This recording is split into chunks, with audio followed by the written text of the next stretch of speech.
be a pop-up that jumps up. And everyone press got it. And I'll do to cloud. Okay. Is everyone ready to go live? Yeah? Okay, we can get like a show of hands, like thumbs up from the gang. Okay, so I'm gonna start letting in the waiting room. Yeah. And there'll be a minute or two as everyone kind of files into the Yeah, room. people can come in and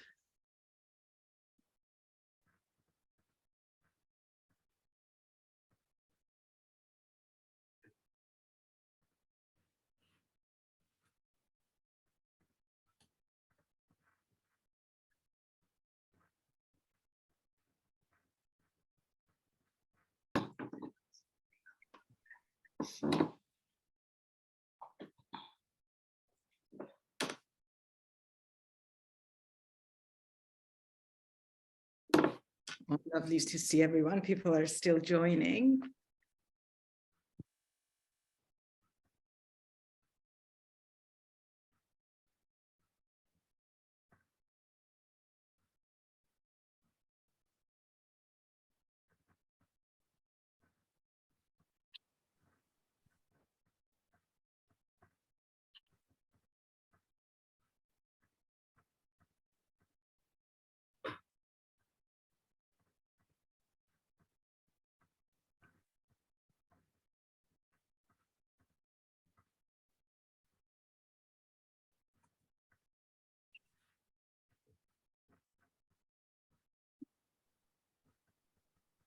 We'll be starting in a couple of minutes, as soon as everybody else is inside the room. So make yourself comfortable, say hi if you will.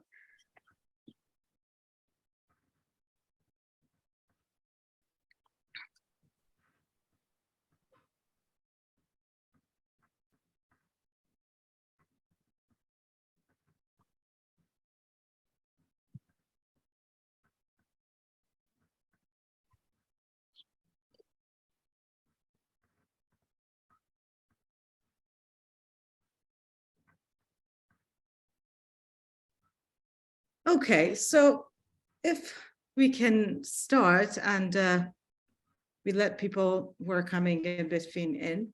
Well, one big hello to everybody. Welcome to the gathering for launch of Recovery by Vincent Broqua. My name is Ghazal Mosadder, and I've edited this fantastic book for Pamenar Press, and I'll be hosting this session with you today. Before we start, I need to acknowledge that the land that I'm in right now, I'm hosting this event from Toronto, is the traditional territory of many nations, including Mississauga of the Credit, Anishinaabe, Chippewa, and the Haudenosaunee and Wendat people, and are home to many diverse nations, First Nations, Inuit, and Métis people. And let me also acknowledge, we need to acknowledge that Toronto is covered by Treaty 13 with the Mississauga of the Credit.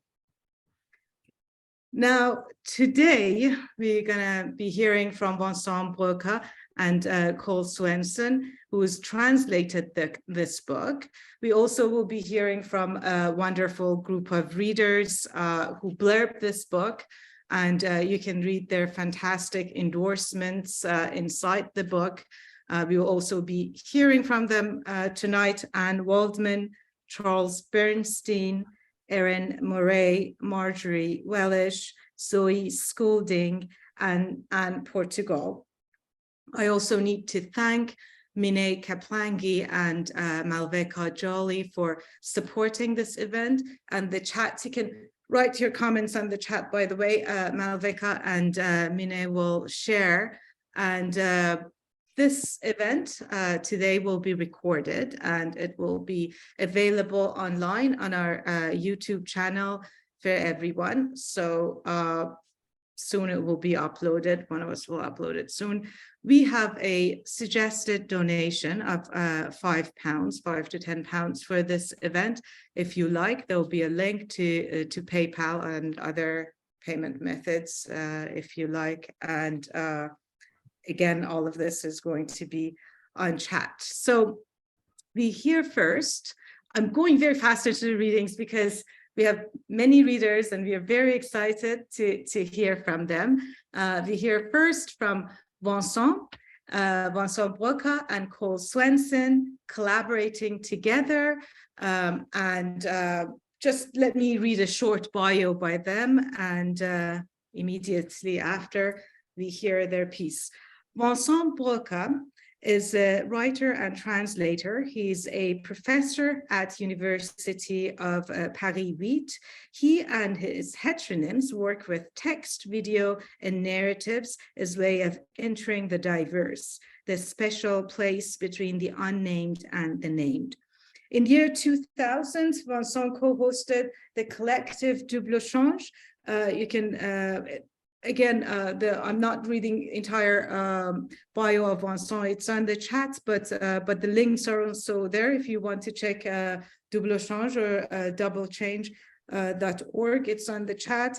In the year 2010, Vincent co-founded the multilingual journal Quaderna, and he's also co-curator of the Poets and Critics series. His book, photo called Projet d'Attendrissement, was awarded the 2021 Prize for Gay Novel / Poetry Prize in France. I'll skip the name of his other books and academic publications, but just one book that I need to mention among his many books published in France is the work published by Le Petit Matin in 2015, which is Récupéré. This book, Recovery, is a kind of, is a translation, but more of that book. And we are grateful to Le Petit Matin for letting us publish this book. And by translations of Cole Swensen. And now I go to the very brief bio of Cole. Cole Swensen has written 19 books of poetry, most recently Art in Time, published by Nightboat 2021, and a volume of critical essays, Noise That Stays Noise. A former Guggenheim Fellow, she has been awarded the Iowa Poetry Prize, the San Francisco State Poetry Center Book Award, and the PEN USA Award in Translation, among others, and has been a finalist for the National Book Award. She lives in France and the United States, where she teaches at Brown University. Cole and Vincent, please unmute yourself and join us. Hey, thank you so much, Ghazal, and thank you to everyone for being here. I feel very fortunate to have so many people in the audience and so many wonderful readers helping us with the reading, of course. And thanks to Cole for being here and for your wonderful work. So I don't know whether you want to say a word, Cole. Nope, let's leap in. Okay, yeah, and so we're going to read two texts to begin with. One is very short and the other is longer and more narrative. To Phil. Hi there, hello. So, yeah, but hello. No, or rather, yes, still maybe, no, but, and yet. I mean, you see, how can I put it?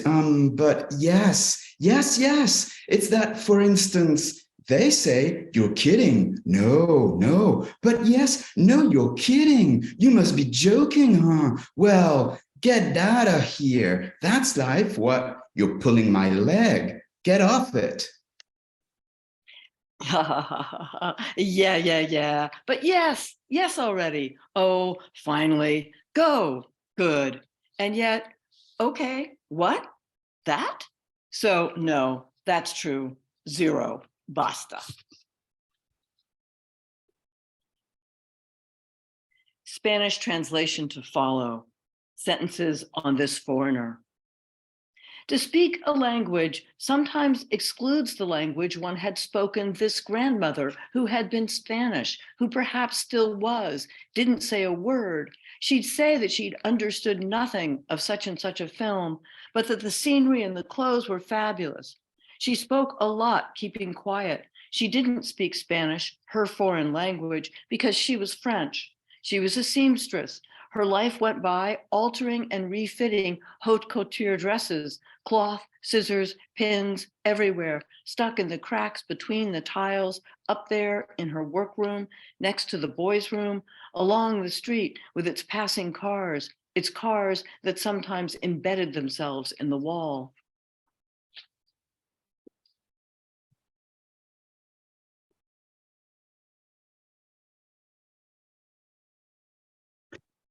She spoke the language of others as if it were her own language and couldn't stand foreigners, refusing them the right even to be foreign in the land that was hers and to which, however, she didn't really belong.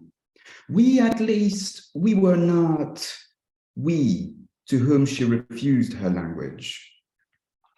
She was a passionate lover of television. The foreign films from Germany, Derek, from France, from the United States, where she never went. She had a fiction involving dollars. My grandson is paid in dollars, and off she went, traveling. The language I speak is called English. It has often eroded the language I speak, French, without my speaking Spanish. The language that I spoke was languages, to know how to say them without understanding them, ventriloquent songs, counterfeit accents, to learn languages and understand them as well. The language of China, the language of Spain, the language of Argentina, the language of Mexico, the language of Panama, the language of Latin, the language of Greece, the language of Italy, the language of England, the language of Scotland, the language of Germany, the language of Canada, the language of Quebec, the language of Ontario, the language of Geneva, the language of Brussels, the language of New York, the language of Brooklyn, the language of the north of England, the language of the southern United States, the language of advertising, the language of the university, the language of my parents, the language of the south of France, the language of the north of Seine, none. She cut into the material, liked and didn't like doing it, liked her rich clients and didn't like their stinginess, thinking that they were trying to wear fakes when maybe they could have worn the real thing.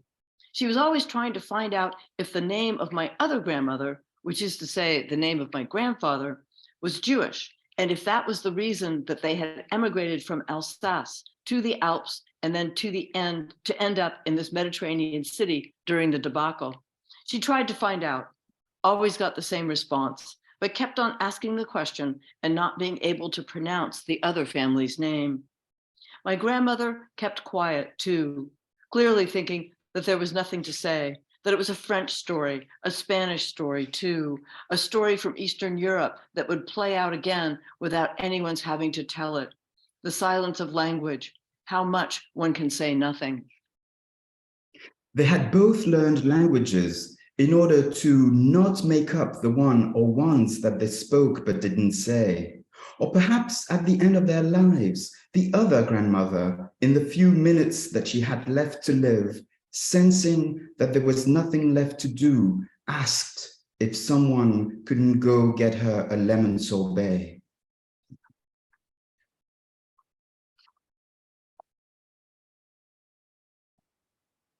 Thank you. That was your first round of reading. Well, thank you so much. Vincent and Cole will return at the end of the readings to have another performance, both of them. But thank you. Thanks very much. Well, next up, we have Anne Waldman, poet, curator, professor, and performer, and cultural activist. Anne Waldman co-founded the Jack Kerouac School of Disembodied Poetics program at Naropa University. She's the author of over 60 volumes of poetry, poetics, and anthologies. I just named one of them, and that's because it was published by Pomenar. It's called A Punch in the Gut of a Star, a collaboration with wonderful Emma Gomez, who's here with us today as well. I put a link to that book in the chat, but we have Anne's long and amazing biography in the chat. And would you please join us and read? Very special to have you join us. Thank you so much. It's so, am I unmuted? No, you're good. Oh, now you're unmuted. Hang on. Anne, I've just asked you to unmute. Perfect. Thank you so much. It's wonderful to celebrate together all this extraordinary company of writers, and congratulations, Vincent, and to Cole as well. It's a very unique book, as I say in my notes for it. The the sense of this magic wonder cabinet, this romp through time, this very investigative but also spacious generative thing. You feel you're connected always. So thank you for that. I'm going to read, this is an ongoing permutational piece called Streets of the World, Rue du Monde, and I'll just jump in. All writing decides a galaxy, all writing resounds planispheric history, stars, or star, astound, not be victim to satisfy appetite. All writing is recovery. In fact, cut-ups history will decide. Artur, your heat of the world, role model to cut Wayel, every rainbow's mother's nightmare, to rise up, outcry inside, supply side, get crackling on an earpiece, oligarchies of the world, slice woes of women, a long queer delineation, longer than world be counting. This a whisper, enough of whisper to rise up and wiser, streets of the world. Commission overheard a spin, a terrain, a soldiering one. She wanted to soldier out of here. She wondered what streets of the world to spin rubrics. Yes, what room the ghostlier golden light we reach, two lines and demarcations, assume worst has happened, deporting undesirables. His French side gypsy purge, subject to strategy. Poor Paul's, its link, its drills, its death spots, murderers in the lurch. Jade rabbit pounding herbs for immortals, rides up alien virus, moon magnetized worlds, let them course and curse daylight in unsettled streets of dreamers, let them go free from cruelty. My William, my difficult burrows, when in feminine you scold past, test me, burrow in, a guise in, goddamn Interior Ministry of Fisheries, and assume the worst in writing. EPA cuts her exterior of life, the glib industry, selves behind tyrant shell desire, my loaves and fishes in deep water. Fox's hen house in hurt and ready, and hexes in the rock house, a steep bantam horror rooster of roster of silence, squawk our jar ready to crush red, bleak and white, streets of the bibliotech world, axis of sky, come down, my mounds, my countering, unforgiving, no, my hacking Russia is at some point classical prose, my no, Bulgaria, no, Romania, my Haiti, my Egypt and Poland to come to this coastline, America ruptured pipelines to Gulf Stream is seated, cut to other syndrome fields, ripple effect, and your domino will fall. Oregon nation, your octone will fall. Geronimo, a domino falls 1% down. Bombs all fall down. Dimensions, your strategy. Will history decide? Will Iraq, will Yemen, how many Tarot's discovery sound to kinesthetic gulf of arcana everywhere? She wanted to recover. She wanted to recover and soldier, a China Gulf to anyone she wants to. Soldier out of here. Long delineation, stars longer than would be counting. Stars or SARS, commerce or no, tanks of the blown off world, earth and rising, beauties of the world, cyborg offshore, a call, a major no, spills everywhere, no better. Invite the Amazons in, cut the dialect, the binary, the dear word so precious and forbidden. Dear futurist, dear stone, will supplicate the AI angel. Dear Geronimo, they use the machines to take the streets out of the streets of the world. Horizon headwater, cut. My dearest bro, my quai sin qua non, my dearest bro, then a century reconstitute poles, women of the queer world, metonymic of entire end of this, the fixes in waters of the corpse world and media, cut lines, manipulate desire and show the word, don't detonate anyway. She, assassin, Hassani Saba, production in classic Maya, textiles, Heshed, they descend from Pandora or Rex Tillerson's, a Hex Tiller's son, tilling the field, a cultivation of one Angola of shreds, a mythically shredded world, bleats the world, tools in the lab made women open, tomb and allies slither out when voices tremble, trouble, sleep, there's weeping of the world. He won't accompany poetry when I use the word resist. Testosterone is where Artur was going with order could live, systematic derangement of the casino scene, cut in with drone lullaby hallucination, seeing that street fights to reanimate the world. And what happened? Who's past charge? Merkel, poor Merkel, our nuclear safe future to fight, poor politics, poor Poles, our man in rendition caged and stars cut through the leak of revolution. The occupied future will come out, a page of written words, no advantage to leak from the nuclear gender. Let the mice in, circumpolar water denizens, unruly genes will come out. Then cut the variation images, shift to pool sense advantage to processing sound, sight, cut to arise of memories. Stars have been made by accident. See how calm politics will become. Sperm, countdown, non-white wonder world, the walking bread of marriage, of the matrilinear, the China, the India, the Africa, push a boundary, pry open, pray open, let the women out, wander in queer up, women up, take all Mandarin widows, oral consciousness of stars, and cut the torture. Oh, Iran, streets of the world arise to cut back forms, else mammals suffer. Show tablets of Paleolithic, grab all streets of the world, twilight fields of discontent, and streets that shadow governments rise up to reason the world, wounded galaxies, feminine. Oh, and hear you discontinent, hear you people of the word. Thank you. Wow, thank you. Let's give it up for Anne Waldman. Thank you so much, Anne. Wonderful. Well, next up, we have Charles Bernstein. He's made a video called Recap that is part of Charles's near miss project. We're going to air the video, just the short bio for Charles is Charles Bernstein is he does not need an introduction, but he's the winner of 2019 Bulgan Prize for Near Miss. The collection that this performance is part of it from University of Chicago 2018, and winner of the Lifetime Achievement in American Poetry. He's the author of Topsy Turvy, published by Chicago, April 2021, and Pitch of Poetry in Chicago 2016. I believe that, Charles, are you there? You just want I am, sure, absolutely.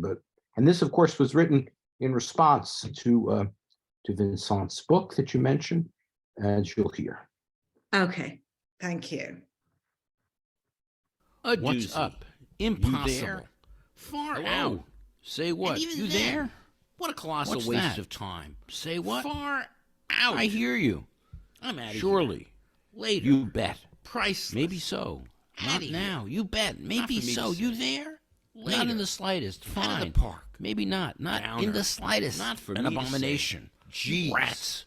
Whatever Priceless. You say. Out of the park. You wish. Give me a break. Seriously. Rats. Whatever it's you say. Right not on. For me to say. For example, give me a break. Like I said, as bloated as a reindeer. An abomination. On chocolate you bunny. Wish. What a laugh. I never believed it like for a second. Said, it's not a scam. Come on. That kills me. What a laugh. Come on. Not at all. On chocolate like I said, bunnies. Give me a break. Right on. That it's really a scream. Yeah, I never believed it for a second. Nope. No Beautiful. Way. It's a scream. Incredible. Absolutely. A long drop off a short cliff. Come on. Really? Good God. Bugs me. Yeah. Not now. And it's the spot. No that way. Kills me. You're killing me. Enough icing already. On the lily. Well not said. Now. You got it's it. All perfect. Timing. You're killing me. Drop nothing at all. Blah, blah, blah. Icing on the lily. Nothing at all. Closer look. Goodness you can't hide from yourself. I hear you. Blah, or maybe blah. You can. Surely. That never without fails. A question. It never certainly fails. What a business. Not to be believed. Goodness just gracious. Don't say. What the hell? I never told such you is so. Life. That's Are you it? Kidding? Okie dokie. What a over sorry sight. You're killing me. Doubt. Nada. Bingo. That's the silver unbelievable. Lining. In what spades. A sorry sight. Zero. Checkmate. What a business. Not on your life. Zilch. I picked it up. That's the silver song lining. And a dance. Without a question. Over in my spades. Dead body. That's in the belfry. Your life. Not until it rains nuts. In the Mojave beats me. Desert. That's in the belfry. I should have known guilty better. Until not proven otherwise. Even then, the last soldier nuts. Leaves never can the tell. Field until proven otherwise. Thanks so much, Charles. Do you like to share anything more? Well, yeah, this was. I mean, what was great is that when Vincent read in the beginning, he was reading his own translation of what I translated as his. So this was my version of something that was in his book, which I did in English and put in my book. And now we're seeing it again in Cole and Vincent's book. These short, could be somebody, speaking to somebody on the phone, I suppose, is the way I see it. I also wanted, because you're asking me to speak, I hear in my version Ted Greenwald, and I think of Ted a lot, and it reminds me a lot of things that I've learned from him. So I certainly dedicate that to Ted as well as Vincent. Great to be here. Thanks, Charles. It's an amazing piece. Thanks so much. Thank you again, and everyone, let's give it up for Charles Bernstein and it's fantastic video. Thank you. And next up from Canada, we have Erín Moure. Erín Moure is a poet and poetry translator. Her most recent book, Chaspadas, The Face of Quartzes and Retooling for Figurative Life, they all were published in the year 2021. And Arborescence by Columbia was published in 2022. Her translation of Chantal Nouveau, This Radiant Life, was published by Book Hike back in 2020 and won the 2021 Canada Governor General's Award for Translation into English. Her latest, Theophiline and Poetic Migration via Modernism to Rue Kaiser Bishop Grimke, is upcoming in fall 2023 from House of Anansi Press. Erín, I invite you to take the floor. Thanks, Ghazal. I just want to wave my copy of Recovery to start off with and say that Vincent, merci d'avoir écrit ce livre à Cole. Thank you for translating it. It's a very welcome addition into the flurry of languages that help feed and nourish English. I'm just going to read three pieces from a book of mixed poetry and prose texts called The Elements that came out in 2019. The first one is a small poem, Purpose. To draw text as one draws water from the zone beneath the house. To articulate all the texts of a life as they arise, not separating them into poems and essays. Creating spaces for words on pages as if they were walks or benches. Drinking coffee. Drinking another coffee, sun on the wall, just sun. Free speech. To start, I'm obliged to speak in English. Already the structure consumes me. I may write in any language I like as long as it is Castilian or English. And so I am already speaking to you in translation, in a foreign tongue, slowly, so I can be translated to you all. And I have to keep speaking in English, because now that the simultaneous translator is assigned to me to hear my English and make Spanish, Castilian, for you, I can't empezar de falar galego. Et je ne peux parler en français non plus. Je dois modifier mes propres discours. I must modify my speaking and translate for you in order that I may be translated. If, as Derrida says in Comment ne pas parler, the risk is inscribed in the structure, then I would add, the banality of power is already inscribed in the monolingual structure of our exchanges today. And that piece is for Maria Remondes and Juliana Wolf. Translating Wilson Bueno. How not to speak, how to not speak.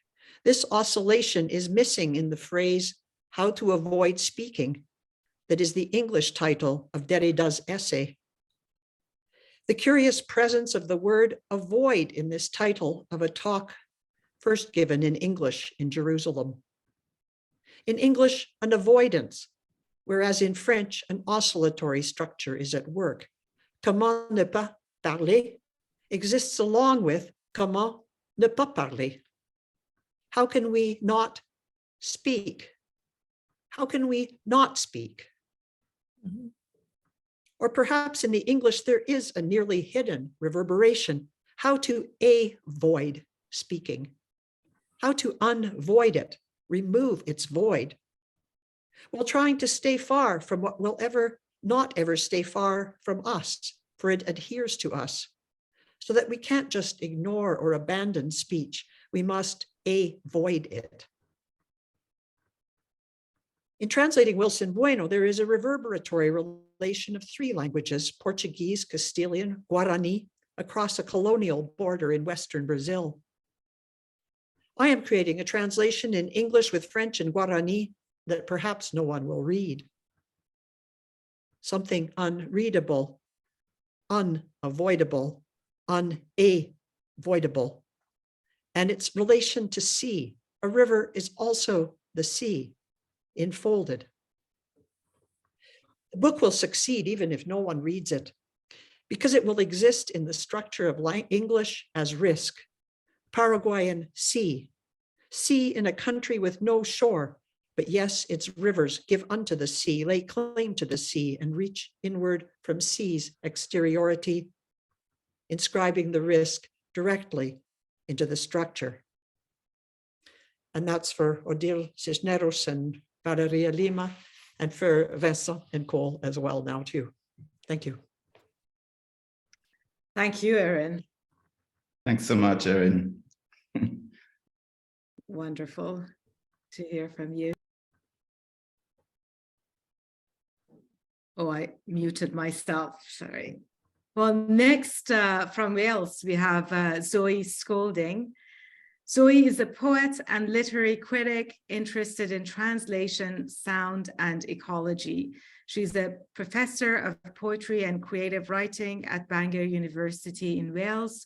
Her latest collections of poems are A Marginal Sea by Carcanet in 2022, A Revolutionary Calendar by Shearsman in 2020, and she recently co-edited Poetry's Geographies, a transatlantic anthology of translation with Catherine M. Hedin, which was published by Shearsman and Eulalia in 2022, just last days of 2022. In fact, her interview with Vincent Broqua, Discrepant Communities, is published in Chicago Review, issue 66, back in 2022. Zoë. Thank you. Thank you very much. And yeah, félicitations.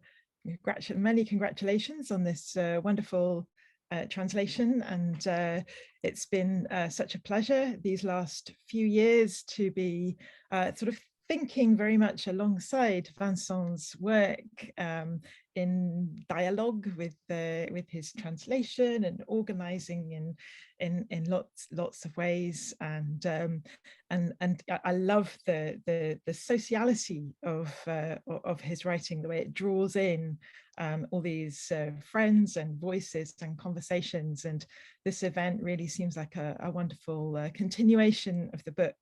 And I'm absolutely delighted to be here.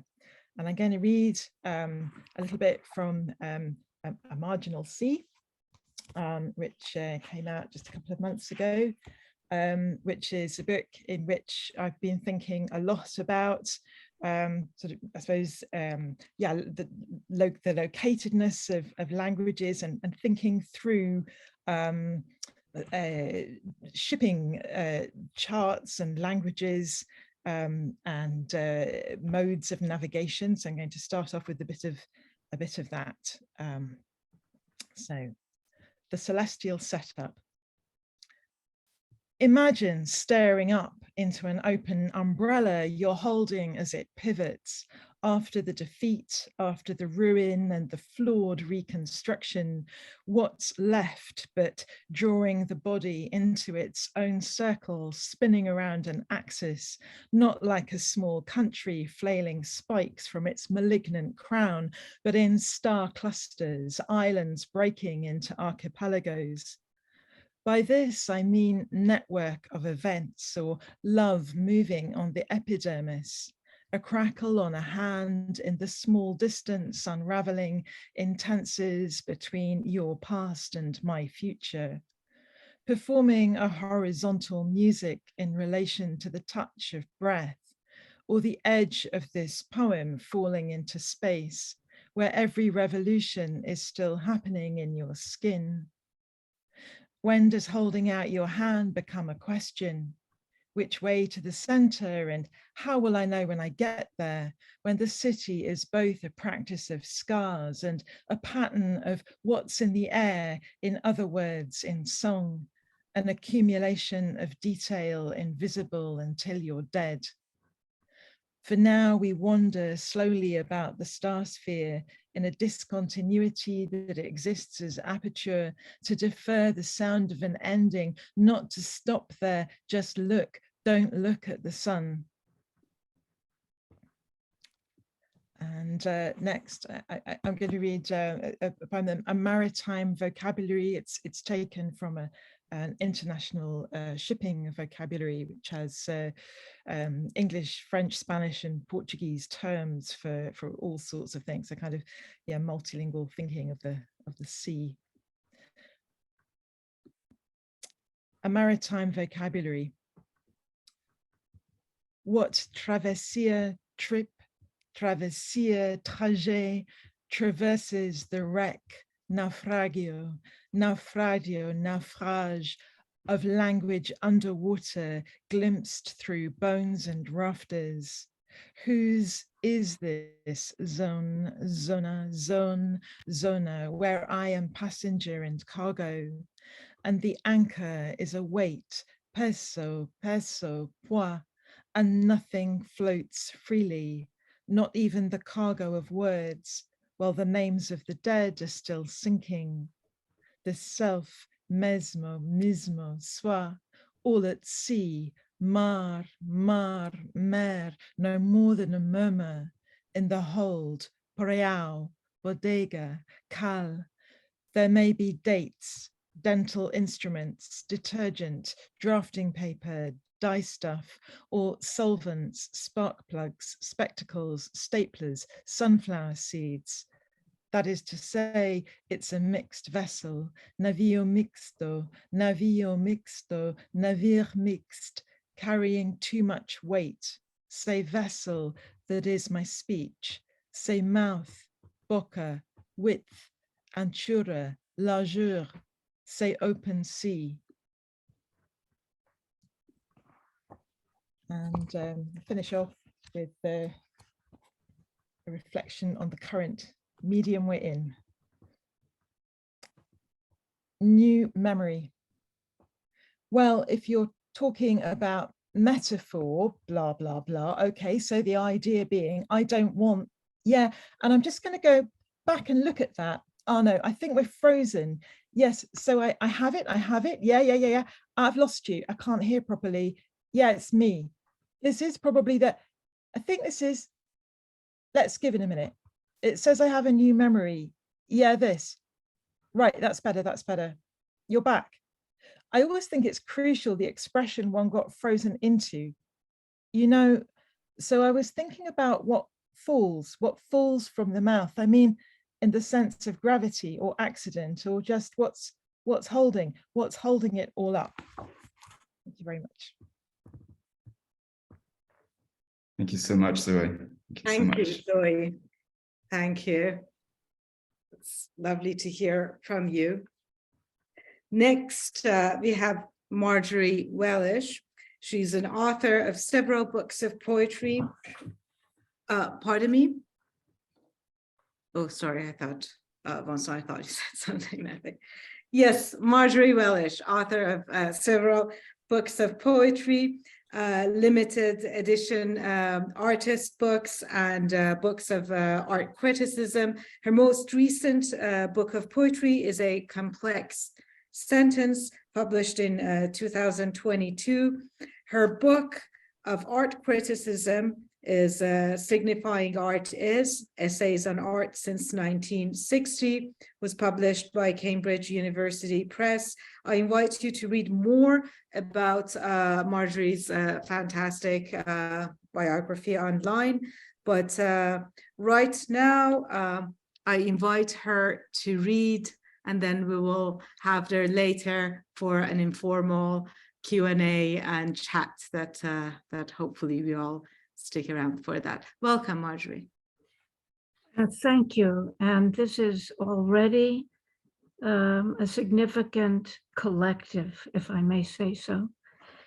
I'm going to read from a complex sentence, which perhaps someone can see if I don't flash it by too fast. The first part of a four-part verbal artifact, the title of which is Finish What You Have Started. Leave the city at long last. The gates are open. Go. Seated in the vernacular, not seated at the vernacular, unseated, with shades drawn. Seated in the vernacular, with shades drawn, not to forget and in virtue of, not seated at short notice with as if vernacular, unseated with shades drawing a boast, fading into a threat to the depth of, seated and drawn to being routed is a prompt to earthworks, not to forget errands or circuits, vernacular fire, escapes, nor stairs, nor elevators, nor landings splashed with stains and baggage. Some carefree arrest is not a questionnaire, but maybe a survey from whence and as to whether, sharing night trains delay with shades drawn. Seated but routed, interrupted by a decision, not a mood, yet with a few ions, and to a depth of the page past due. Acting alone is not self-evident. You yourself, seated with shade, drawn, and frequently not a deterrent to standing up, a boast fading into glaring shade. Seated in the vernacular earthwork, the most, the least, none, some shade pulled across the decision of a perceiving subject. Not being seated surrounded the idiom of the light switch. being seated as a percentage in sheets stapled with sparks for which you yourself, the ersatz conduit, but pointedly have tested the conduits telling defects, lopsided timbre, what constitutes the circadian electronics. Some lights, any shade, pulled across the immensely useful subject. Unseated in the studio, to the depth charge on short notice. Watch out, earthworks are waking without statuary, in a seated position, but not without sacrifice, glancing off seizures in the round, one's descant, the moving edge of modernity in the red box, modernization not in the red box, modernism in the blue box.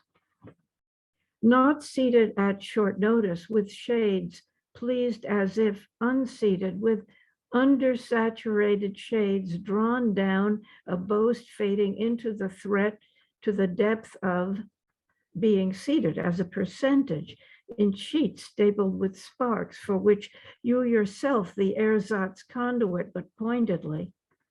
Seated in the vernacular, not seated at the vernacular, unseated, with shades drawn plus slide in disfavor, escalating idiom of the informality at large in the polis, slang attire, practically everyone wearing crosstalk and vagueness.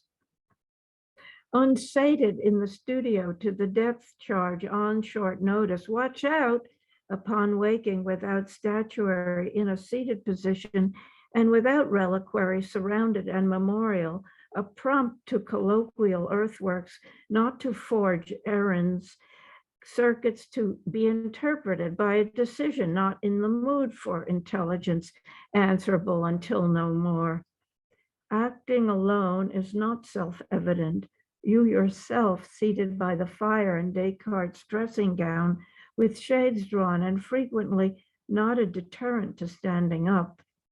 A boast of earthworks fading into unplace, glancing off seizures in the round, cannot but have been heard, the moving edge of modernity in the red box, modernization not in the red box, modernism in the blue box, not and statuary, desktop, tabletop, reliquary, the moving edge of the non-empty you of years, making the sacrifice to intelligence, the moving edge of studio and action stemming therefrom.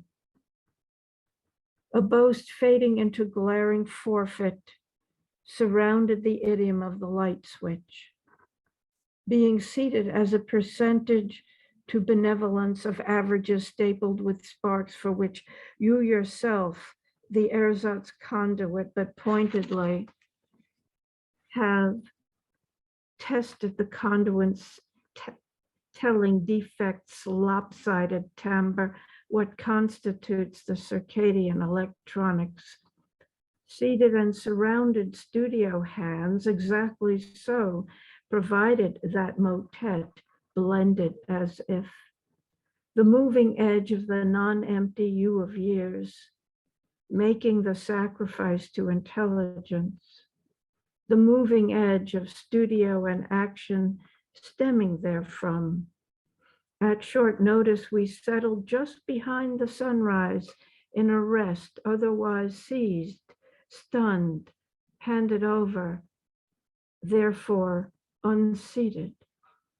In truth, on short notice, watch out, without statuary, in a sated prompt to colloquial earthworks, not to forget errands, circuits to be interrupted by a motet, glancing off seizures in the round threat or depth charge, one's descant.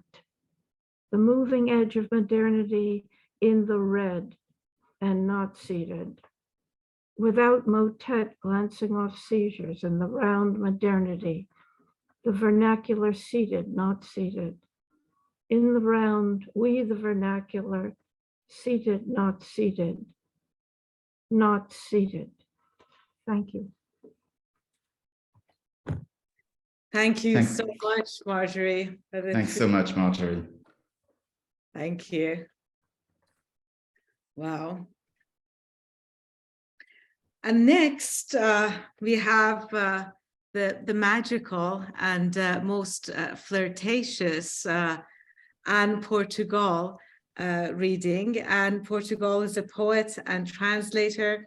She has published a dozen of books. You can read her names of the books on the chats. We put it up there. But from them, I just named one of them, Le Plus Simple Appareil, because we are lucky to have Cole join us as well. And Cole has translated that book as Nude, was published by Kelsey Street Press. And Portugal is interested in the syntax, or more precisely, the fantax, working to introduce disruptions, jumpings, speedings up, slowing downs. She associated poetry to flirt and defines it as an art of not touching it, and plays to deconstruct and commonplace of poetry and analysis. Anne. Hello. Hello. And you're reading in French, I believe, which we are really looking forward to hear. Okay, hello to everybody, and hurrah for Vincent and Cole.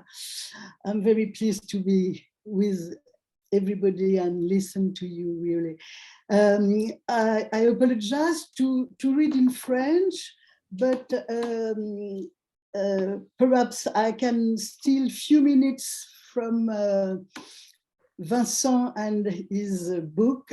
He'll read little translations after my reading. J'ai plein air. Message de qualification, on propose un essai.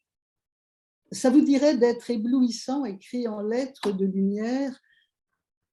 Et cette efficacité vous offre tout modestement un degré de réalité qui consiste, les joues rouges en objet de confusion, précise simplement le fait que cela se voit, c'est passé, installe aussi du dehors, ouvre le corps, l'allège. Agencement d'amis au format convivial, le seul panorama des figures rit vraiment. Alimentation d'air frais à travers, en avant de ta langue, tends-la bien, romaine au sol de mosaïque, pour avoir reconnu derrière la guirlande, promise dans le petit noyau, la capacité tout aussi surprenante du fruit.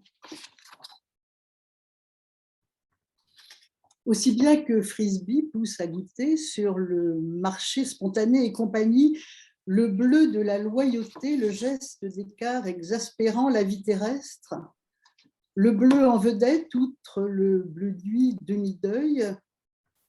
Est-ce un reflet attaché? Il est donc de l'intérêt Holly. Holly à 100% de noter ça. Holly. À une passante, est-ce qu'une annonce première ou la deuxième fois est levée de plus de sa hauteur, car elle a pris la peine de regarder les juxtaposes où elle s'adresse, l'affirmation dès le matin d'un cas délimité d'une fixation dessus, bien éclairant ses procédures, d'une pièce de la cascade détachée, la caresse du soleil, et en rapporte du jus d'orange. Même si là, sans préciser, les collines et les forêts, les ruisseaux avec des charmants petits gourmets, univers gonflable repéré pour traverser la rivière, on change de place à la solidarité jusqu'à la mi-hauteur, pour sûr ami quand on le fait, quand ton camarade à côté met le comble à l'incident de l'autre et n'ose plus bouger, qui se tient à la planche. Une seringue rouge en choupa choups, un mécanisme de segmentation, insiste, paraît très résolu aussi. Ça bouge dans nos éclaboussures, s'unit à tout ce qu'ils font, des parties découpées au hasard, aussi debout, surpris contre le mur, vivant en carrière générale. On entre, on sort, nouveau, définition de mi-parcours, choix de récompense d'emploi logique, échantillon. Le square est un jardin public de petite dimension, propriété de la commune, aire de jeu qui peut se développer sur du béton, conduit dans le schéma donc des catastrophes. Il est d'abord, puis autre part, devenu si général, publication d'appartements à la manière dont on le regarde, autant d'un entourage, tout ensemble contenant ligne, dérangement avec. Ami des plaisirs communs, l'attribution d'entrée d'un nuage servi de lui par hasard à d'usage plus étendu ne parvient pas sous la clarté. L'application dépasse de beaucoup cet étang où on nage, reposé tout en noir, d'une facilité de concentration sans rigueur. On reste indemne, on fait les frais. Dès lors, il allait se montrer d'un revers. Recommence. Groupe, nous exposons notre temps dont nous discutons et les films autrement. Tient à suite et dansant, venons de constater l'orientation de ce panneau, un raccourci, et sommes sortis prendre l'air à quoi il ressemblait, le maintien que nous commentons d'un café devant la gare. Nous, comme ce qui est dit, passons à peu près. Thank you so much, Anne. Thank you so much for this great reading. And so I'm going to read translations from some of these texts by Erín Moure. I didn't do them, so I hope I will, do justice to them. The general title of this section in Anne's book is Outdoor Activities. So I will read 6. Qualification message, we can offer you a trial. What would you say to being dazzling, written up in letters of light, and this efficacy provides you quite simply with a degree of reality which consists in red cheeks, with red cheeks as a specific object of confusion. Basically, the fact that it can be seen has happened, thus brings in the outside, opens the body, lightens it. Arrangement of friends formatted warmly. Just a panorama of faces genuinely laughing. The nourishment of fresh air via on the tip of the tongue, hanging there really Roman on the mosaic floor, having recognized behind the promised garland in the little kernel, the quite equally surprising quality of the fruit. Just as a frisbee keeps you alert to the spontaneous market, etc., the blue bruise of faithfulness waving away, exasperating as earthly life and the blue star beside the semi-grieving blue of night might be an attached reflection. Thus is a point, a percentage, holy, holy, to be noted like that, holy. For a woman passing by, is this the first billboard or the second time raised higher than her own height? Since she took the time to take a look, juxtapose them, where she stares to herself early in the morning, a distinct case of an upper fixation, clearly enlightening her procedures with a detached piece of the waterfall, the touch of the sun, and brings some orange juice. Red sponsoring from Chupa Chups, a mechanism of segmentation, insists seems very resolved, so it shifts from our splashes, link up with everything, making up the parts cut up by chance, standing as well caught against the wall, living in a general quarry. We go in, come out different. A definition of halfway house choice of a reward, on use, rationally, sampled. The square is a park of smaller dimensions owned by the local authorities, a playground that can be developed on concrete, thus resulting in the scheme of things, catastrophes it had to start with. The subsequently becomes so general a publication for lodgment, for the way we look at it, as much as an environment altogether containing a line of disturbance with. Thank you. Merci. And thank you so much. Thank you, Anne. and thanks, Vincent, for reading it. Thanks so much. Now we hear again another part. We are hearing from Vincent and Cole reading another part of their collaboration from the book. But just as a reminder, please stick around after that because we'll have an informal Q&A, comment, social after that. So Cole and Vincent. Thank you, Ghazal. And I want to thank everyone. I want to thank all the poet translators who just read. They're all in their own way poet translators, I feel.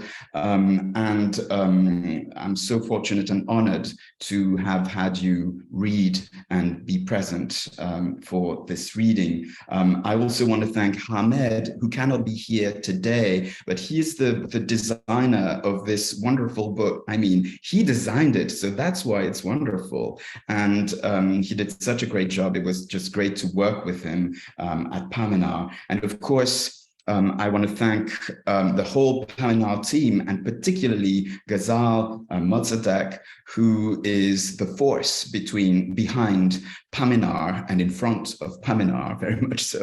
And it's so great that, you know, publishing houses support, presses support this type of work. The work that we all write. And so I think we can all applaud you for the great work that you do. That's very nice of you, Vincent. Thanks. No, but please. And last but not least, I want to thank my translator extraordinaire, Cole Swensen. She's not just my translator, she's the translator of so many great writers. And she's a poet, of course, herself. And I want to thank you so much, Cole, for all the support to my work.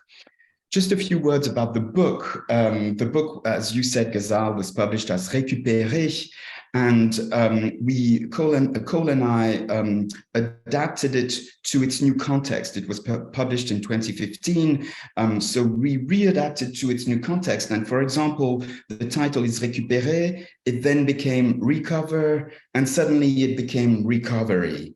And yeah, and I want to thank a special person who will know who he is for, you know, this great title, Recovery. It's made of tracks. So the book is made of tracks as, you know, in skiing. So you go skiing on your tracks, and also there are off tracks. You could ski off track.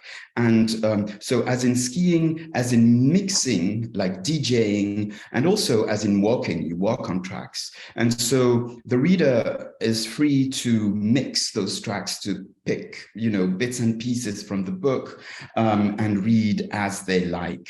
It's an attempt or a desire to actually try to write what Marcel Mauss calls the diverse. And Cole will read a short quotation that is the epigraph of the book on the diverse. it's also a way to try to be together and alone at the same time as a politics of gaiety or of gayness, as you wish, and a politics of lightness. And I think I'll stop here. I'll just finish by saying that Cole and I will read from bits and pieces in the book. So from texts taken from all 3 tracks.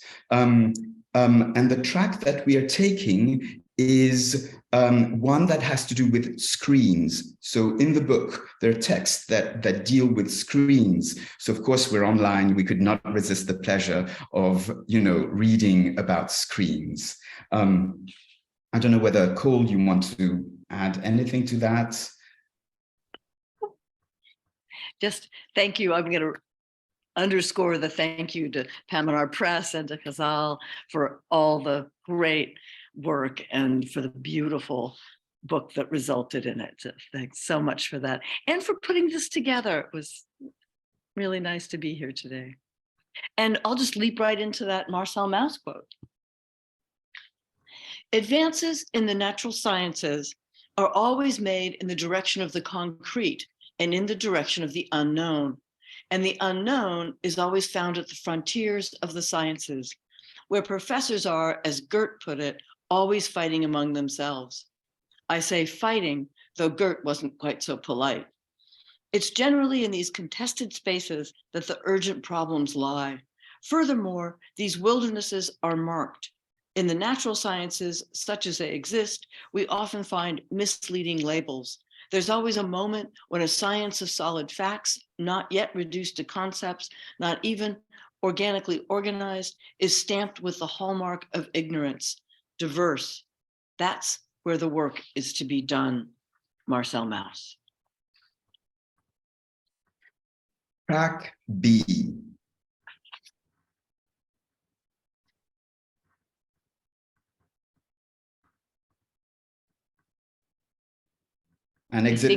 You're doing the smoke. An exhibition investigating screens. So yeah, we're doing Of Smoke with the image that should go with it.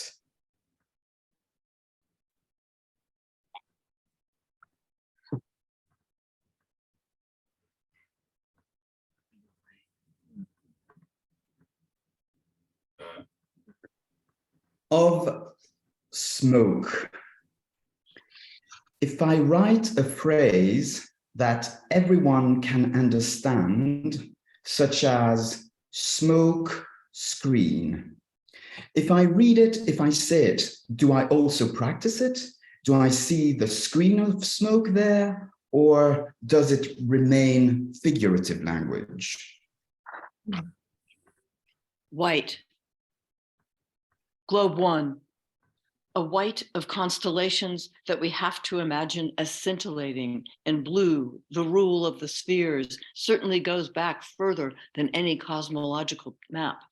This time, round, drawn by someone else, that constitutes the portrait of a century, painting also from a certain point of view, cut up in squares, or here in time zones. The celestial globe represents the universe with, by convention and to facilitate comprehension, the earth at its center. The decor represents the sky as it was at the very moment of Louis XIV's birth, 5 September 1638. All the known stars are shown in the size corresponding to their magnitude. Globe 2. The other white, which encodes the void, or rather the absence of representation, or rather the representation of the absence of representation on the coast of other representations. Portrait of a century through the map of its kings and the lands that they named or constituted by superimposing a name on an expanse of land, represented as such, so that you see it on the map, so that you envision it in our line, in a glance, so however, always a partitive of Louis, the part of the Virgin Queen, the part that establishes Louisiana Virginia, Pennsylvania of the United States, this North America, here inscribed in the name of the Indies before a name was found in the monastery, was imposed and came to cover the two almost symmetrical parts, to no longer mean that the nation that it is today, the nation with at that moment more screens than anywhere else. It's the name itself, another name that is inscribed by its white in the library, the map of a writing that would be a translation. Flat, a sheet hung out, white, a line held, gray, transparent, behind. Transparent, gray, held, a line, white, hung out, a sheet, or folded. Giant projection.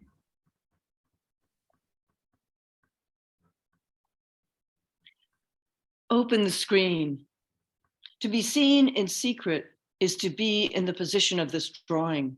On the screen, astonished by this landscape, this figure, lost. There, a painter painting himself, unlanding, a landscape in an aggregate, who positions himself to say who he is, but with his back turned, almost invisible in the folds, a rock, echo to the end of the myth, or he surpasses Narcissus. Next screen, please. Perfect. It's Claude Gelée. Claude Gelée, known as Lorraine, or simply as Claude, floating the figure by the multiple folds of his name, here in the rock, an echo. It's not Claude, is it even a painter, a draftsman, a writer at his page? To unfold or to be in the situation of the painter, seeing himself, painting himself, already forgetting that he has three different names, that he's missing from his own landscape of painting. To unfold or be exposed and disappear into the landscape. If you listen, see Echo Narcissus, the rock, a series of diminished walls. Let's listen, see what is said. Here on this side of the table, from the other side of the table, which here is the Claude. The table, serpentine, the text and pages, the situation repainted, recovered with a new color by the visitor, this editor. A mirror of water, a screen in which Claude never really sees himself, you and me either. And let's refold ourselves. To unfold is also to overflow the fold. So let's unfold ourselves. Hurry up. In the screen of the page, backlit, the painting has disappeared and it's actually there. It's not a painting, it's a drawing. The digital image has been folded, has been faulted, which has modified itself in its copy, landscape, echo of the sayings, uttered, imagined as such truncated, traded, tricked, blushed, assumed to be something entirely else, an object for poetry, for prose, for writing a few syllables at least, late, in haste. Next slide. End of the exhibition. And now we move to the next slide. Yes. If screens traduction. If I say that I have a screen memory, am I misusing a phrase or is my capacity to remember hazy? If I hear no worries, should I not worry, or am I to think that I should try harder? If my friend tells me that it's my projection, does he imply that it's a private screening or that I am a cinema complete with screen, film print, and optomechanical device for displaying motion picture film? If I write OMG and that I'm an atheist, does it mean that I don't know what God I worship or that I like natural crops and anagrams? When the sentence says que la police ait terminé les ouvriers, does it mean what it says, or is it just a mistranslation? When gesta is the origin of the story, is gesti the origin of stora, or rather gest the origin of store? Quand geste est l'origine de story, est-ce que gesti est l'origine de store, ou bien geste l'origine de store? If the breast of an academic nude is covered by a black rectangular screen, is Facebook gesturing toward Malevich and conceptualism, or are we not all scopophilic anyway? If I mean to say screen memory and I forget to say screen, which is more important, the screen, the memory, or the screen memory? If I say Eden the same, item the same, should I understand twice different or both? Since un store means a blind, is a screen in store when you don't see it? If he hears je vais à la guerre, when I say je vais à la gare, does it mean that I speak daggers, that my language ravels, or that I am driving a car with Anna Karina in a Godard movie? If I'm saying in French that I'm going to retouch the screen, am I speaking of changing the typeface of my lines, or am I trying to eroticize long distance calls? If I speak about screens because I am a skeptic, am I inventing a relation between skeptikos, to examine, and specere, to look? If I see you lying next to me in the grass when we were boys of 8, is it a screen memory or a recollection? And if I say future, do I take it as the opposite of pasture? Thank you. And if we have time, I don't know, Ghazal, how we're doing for time. Yeah, if we have time, because there's been a lot of fire in the chat, I will read the last texts of the book called Fires. Fires. If you are like fire, and that fire spreads almost everywhere, what sort of a sign is this? Is it a revolt, exaltation, a language, or all of the above? Does fire consume itself in this devastation? Fire. And I should say that those texts were written in French and then self-translated. Mm-hmm. So any broken, lines are not calls, they're mine. Fire. Fire the beaches, marine life. Keep your distance from marine life, wildlife. Stay away, your kayak close to the coast or in town, canoeing on swimming pools, lying nude, draping. Fire, Dormition zones to paddle. Let them migrate or leave them alone or camouflaged. Leave them to their life of wool, their plumage dancing far off. Fire, arms in one's feet in doubt, all in flamingo. Fire, red future to isolate, that is outing in a boat, precautions, torn, slip, flotilla effects, relation of coot to rock moraine. Impacts, fire, outside, burn your yacht language animals, shoot up stocks of dolphins in Calabria, incendiary leaps of maritime groupings, bursting mouth, lemon finback, pomegranate, lying bare, a sea passage. Fire hose, language, it fired up the whole word of fire. Fire, fire. Don't let them fire you, politics of fire, or biodiversity reduced to projectile things, antelope. Yacht, burn your language, you. Fire, Fire hose, fire, bloody nature of power, rocks to stones, for each thing well alive, embraced, ablazed, start from strength metal rain over him, fire thrown from position, kneeling, ready to. Thank you.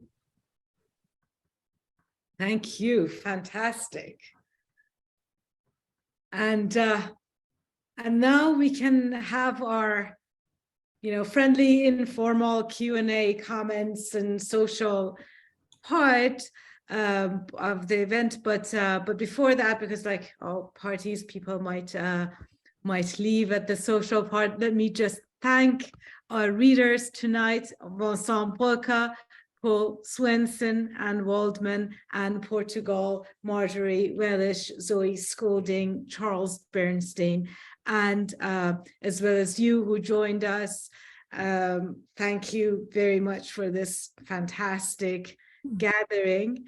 And please join us. If someone has any announcement also for other readings, please put it in chat or share with us. We do have one announcement. We will have a fundraiser event for Pominar Press. We'll have a reading by authors of 2023 on 19th of February. Please keep in touch with us. It's at the same time. It's on Sunday at 2 p.m.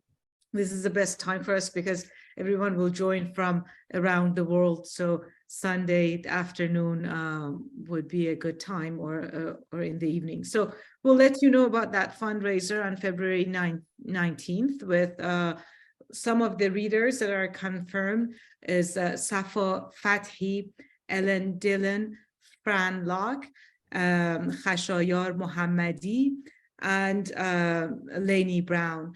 Also Alberto Chimal, who's here today. So we'll send you an email. Just keep in touch. And yes, let's start the chat. Malvika, what do we have there? Hi, sure, yeah.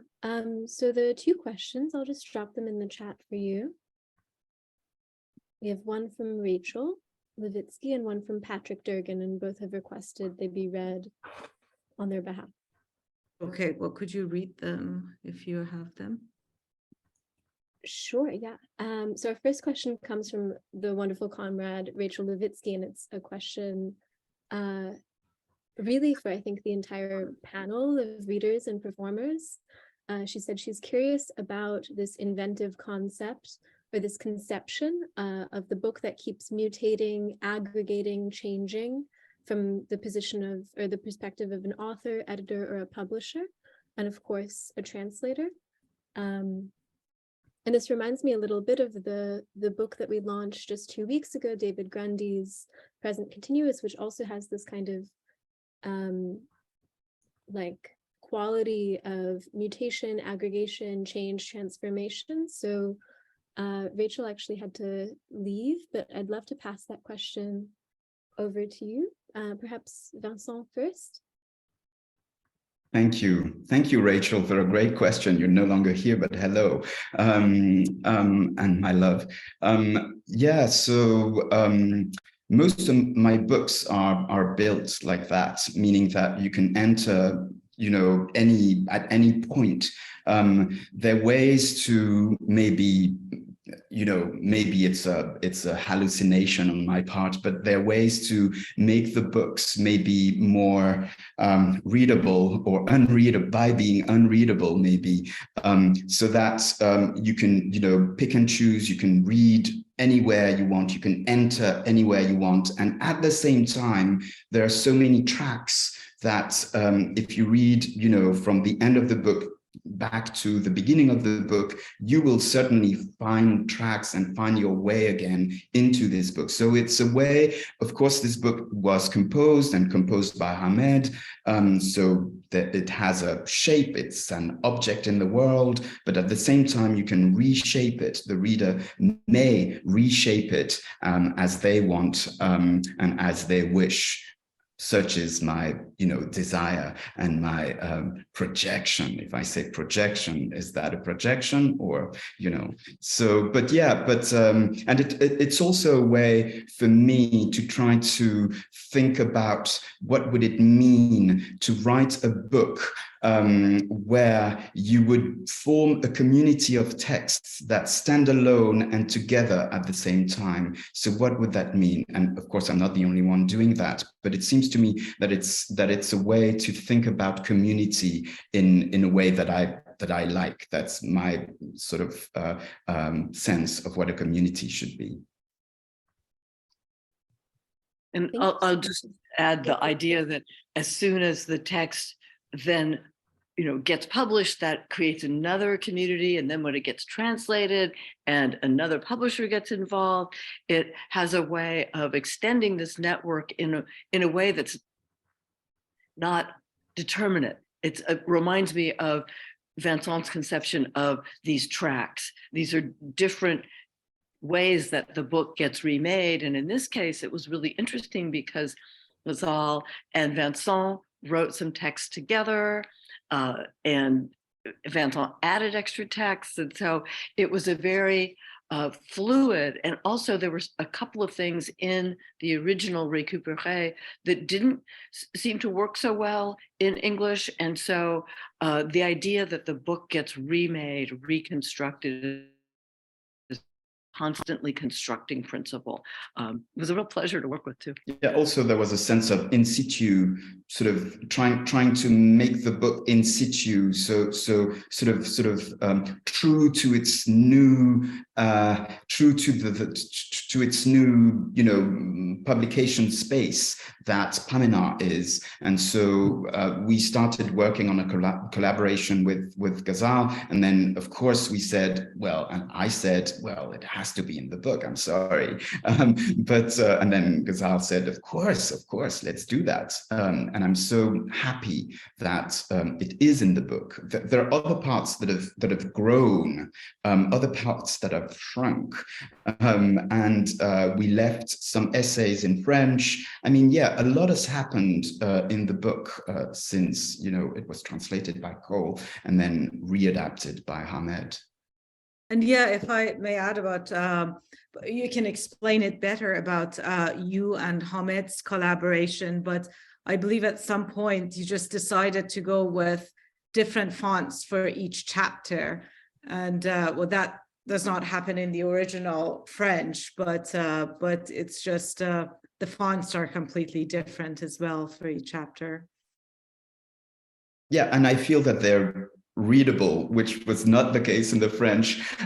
When a friend of mine received the book, she wrote back and she said, but this font, I mean, it's just unreadable. So now I'm happy that the book is readable, to the eye. And yes, Hamed went completely wild, and we just, enjoyed working so much on the design of the book. And I felt that he really responded to what the book sort of tries to do, and the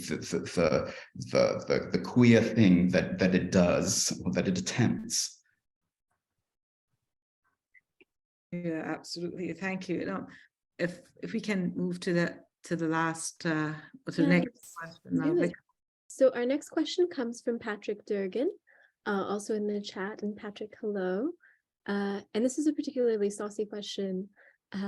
This is a question for anyone who wants it. He writes, Anne defines poetry as flirting, which entails not touching, a lesson to me.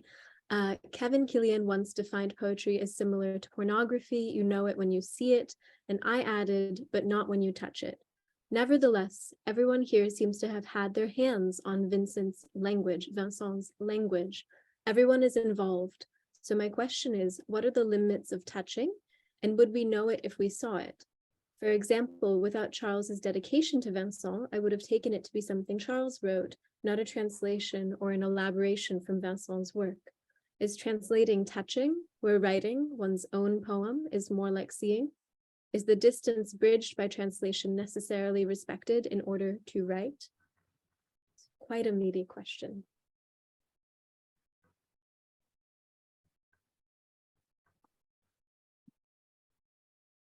Also, Yeah. I should say, go ahead, Cole, please go ahead.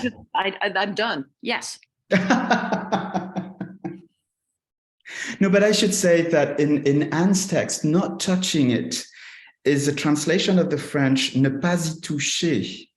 L'art de ne pas y toucher means pretending you're not touching it in a way. So it's a little more subtle than not touching in a way. It has more, how to say, which is a way to reply to Patrick's question. It has more texture in a way in the French, and of course you can touch and feel that texture. So maybe, yes, maybe translation has to do with touch indeed. And just because on a pure sort of, maybe Erín will want to, you know, and Zoe and Cole can say so much, but when you translate, there's always touching involved, and you know, and it can be abrasive. It can be abrasive touching. There's so many other translators too. I see Norma, and by the way, it was Norma Cole who translated the Plus Simple Appareil, different Cole. And Elaine is here. There's just a lot of translators. So it'd be fun to hear from the audience in general. I wonder, Norma and Elena, may I pass you the mic? And let me know if you would like it. Whoever wants to join here would be lovely. Julie Carr, another translator.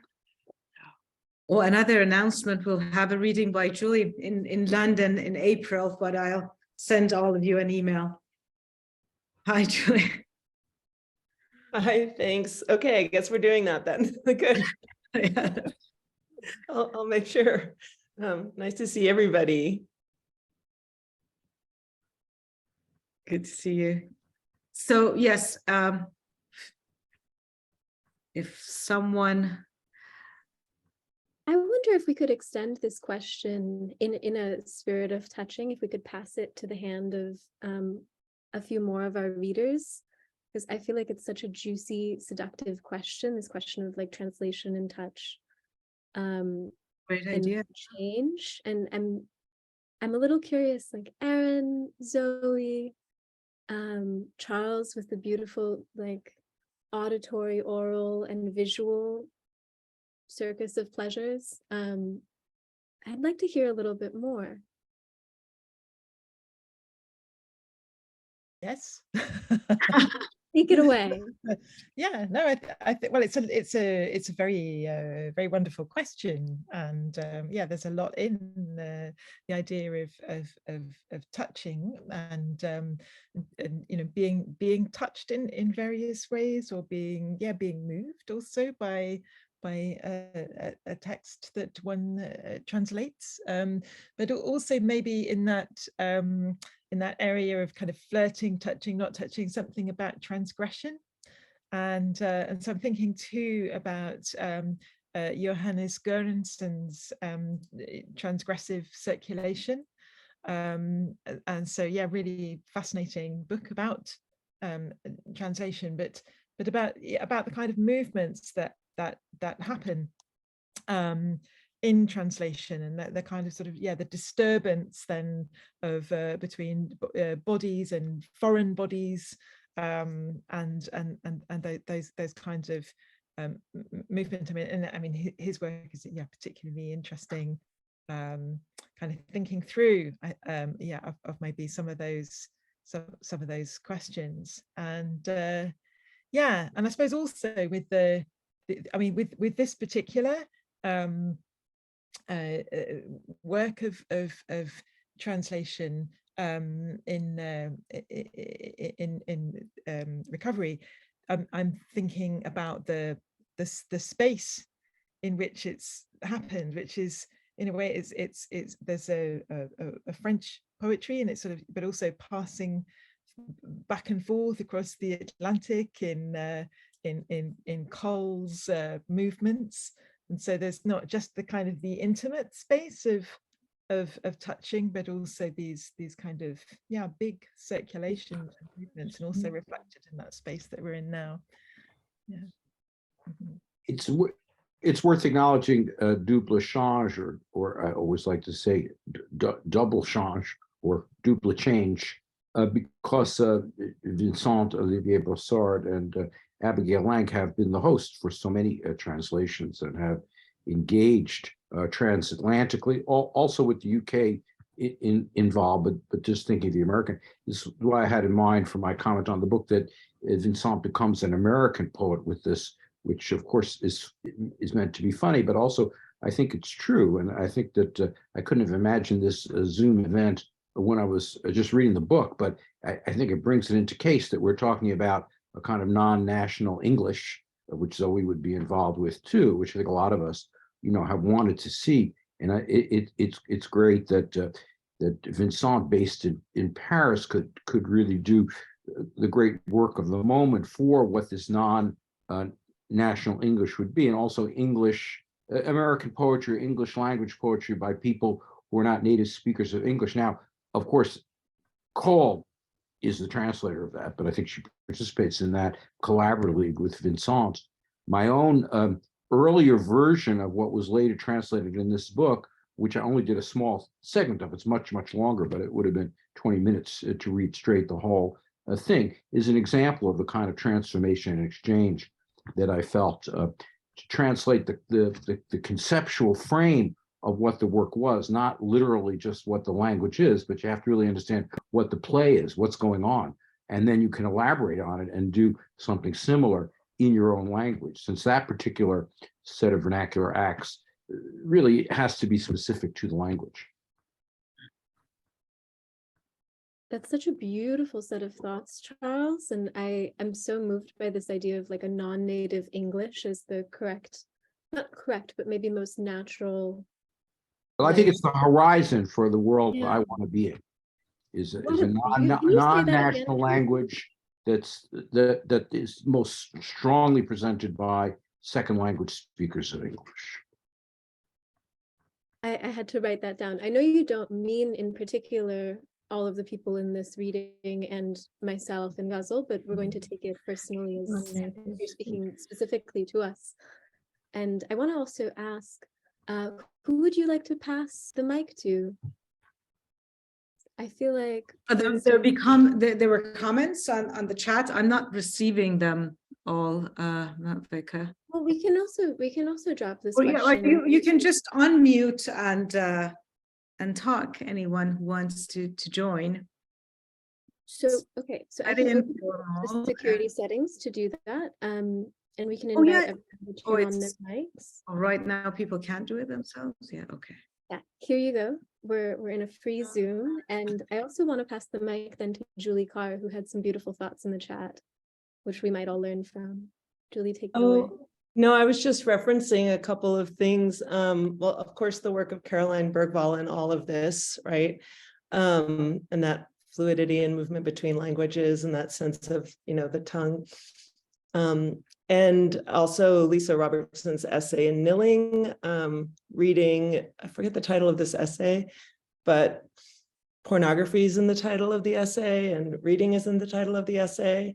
And I just remember this essay as, it's been a long time since I read it, but I remember it as really, I guess, exciting me to the erotics of reading, simply in that way in which we give ourselves over to the other in that process. So I guess if we're talking about translation as a kind of pornography or a kind of touching, then reading is anyway already.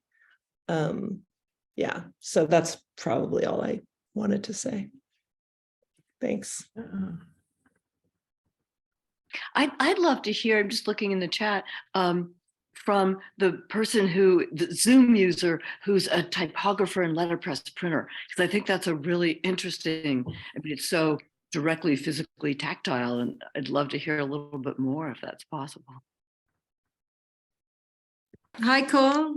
My name is Megan O'Connell, and I'm based in Paris now. Can you hear me? Yes. Okay. No, it's possibly the most precious and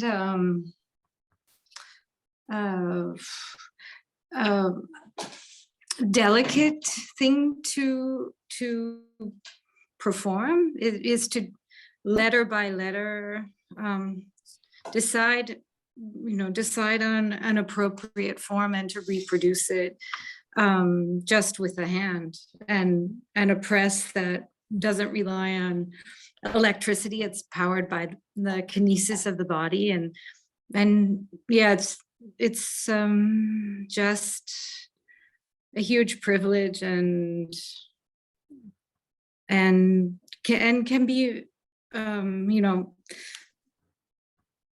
mucked up really badly, but can also bring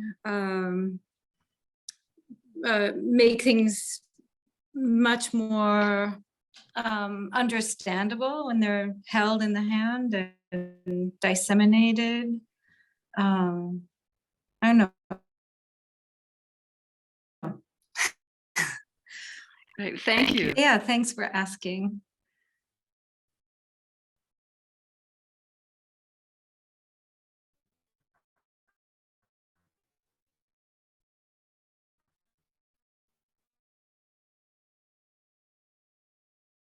Thanks. And we also have the announce. Oh, sorry, go ahead. That I say call it later. shifty translation. And so it's about modes of translations because they shift the parameters of translation. And I think that's what a lot of us do when we translate poetry. When we translated Caroline Bergval's Medal English with Anne Portugal and Abigail Lang, there was a lot of discussions. It took us 7 years. There was a lot of talk and certainly a lot of touching. I always went like this or like that. And so on and so forth. But yeah, shifty translation.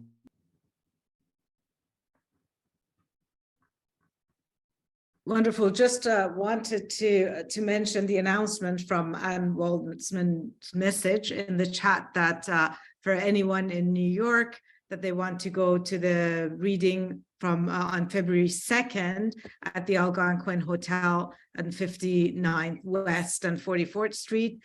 There's Sonic, Love, Kinetic, a night of poetry and music happening, and you want to see Anne, that's the place to go. You can, yeah, it's in the chat if you want to write down the address, and if you're in New York.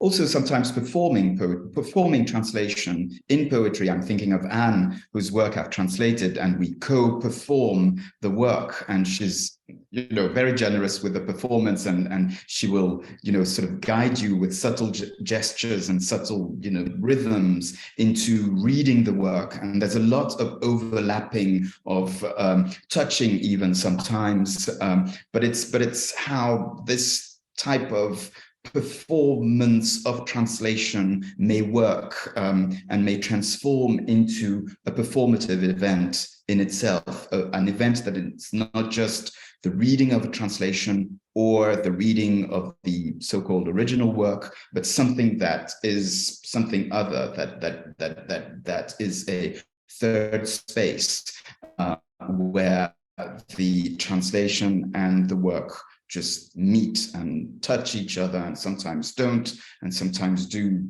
different things. But also another person in the group that is great performer and great collaborator.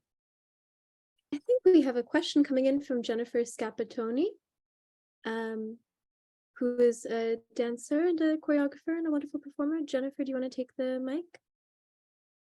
Sure. Can you hear me? I love that I've become a dancer by way of collaboration. Maybe I have become that. But thank you so much, everyone. I have a question that's not quite a question yet, but it's also like something I've thought about for many years. And I guess it's primarily for Vincent, but really everyone here who thinks about translation. I was just struck by the affection for the vernacular present in so many of the pieces, and the tension that the vernacular presents to, like, of course, translation.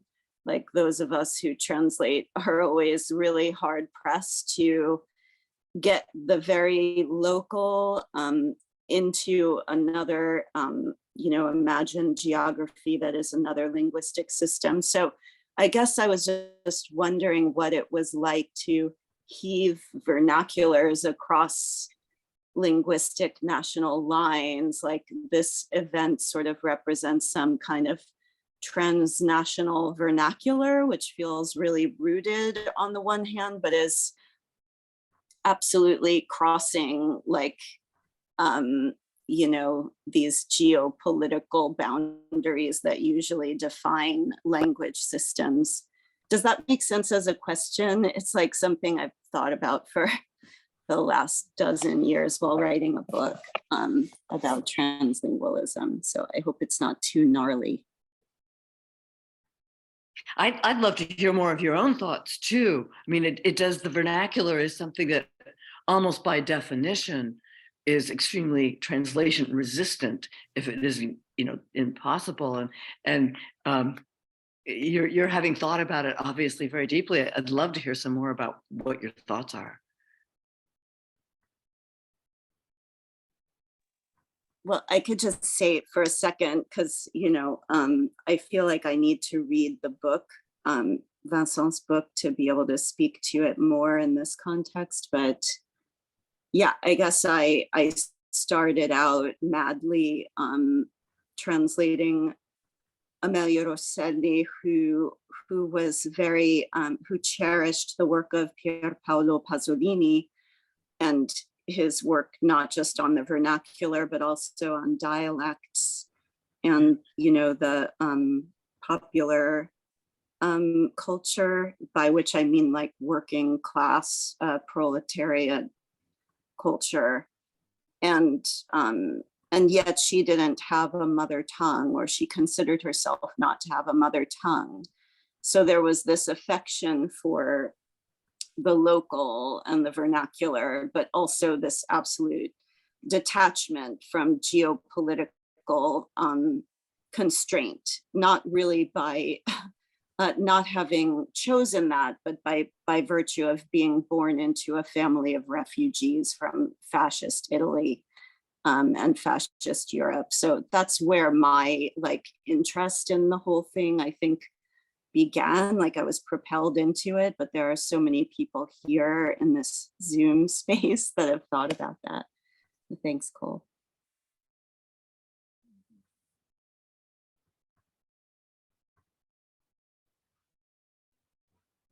Maybe what's so difficult about translating Anne Portugal's work, and I'm glad that I didn't have to do that, which Erín Moure does beautifully well, is that Anne, sort of mixes registers and she shifts from one thing that is super vernacular to something that is high register or elsewhere. And with those, she weaves a line that is a metrical line or a metrical line. And it's just this wonderful sort of weaving together of all those registers, all those vernaculars, all those languages that make the poem so singular in French, and then translating it back into English and reading it is super hard, because you have to both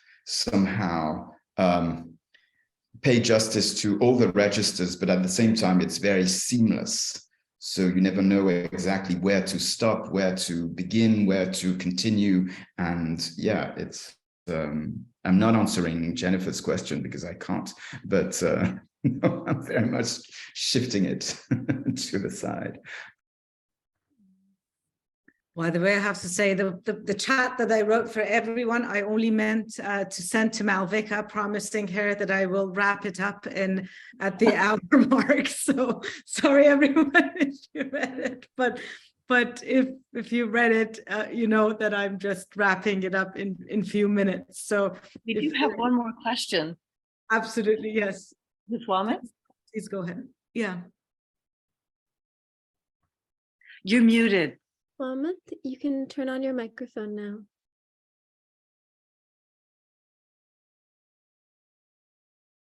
It'll be at the bottom left of your screen. Perfect, you got it. Welcome. Good to see you, Ms. Wellman. Here, let's do it again. Hey, Can you say something? I'm not sure we can hear you. we cannot hear you. Make sure that your speaker's on, that your speaker isn't muted. It's not. Or your mic. I'm not able So to I'm get thinking you. this, not the speaker in the Zoom, but the speaker on the computer. In the interest of time, would you like to type your question into the chat and we can read it out in your voice? Our best approximation. Oh no, where'd he go? There he is. I think he will reconnect like in a minute. It seems like he's going to type it in the chat. Oh yeah, you're back. We still can't hear you, Ms. Wellman. Yeah, sorry. That's okay, I think.